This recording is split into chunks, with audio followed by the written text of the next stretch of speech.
நினப்பத்தான் தூண்டும் அம்மா.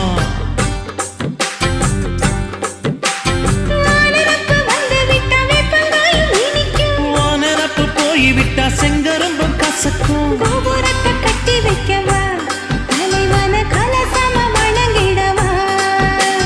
கட்ட விரல் ரத்தம் எடுத்தே கண்மணிய குங்குமமா வச்சு விடுவேன். தொட்டா சிணுங்கி போல தொட்டா சிணுங்குறாளே சிட்டார சிட்டுக்குருவி. என்ன விட்டா போதும் முன்னு சிட்டா பறக்குறாளே குத்தால தொட்டு மருவி. அந்த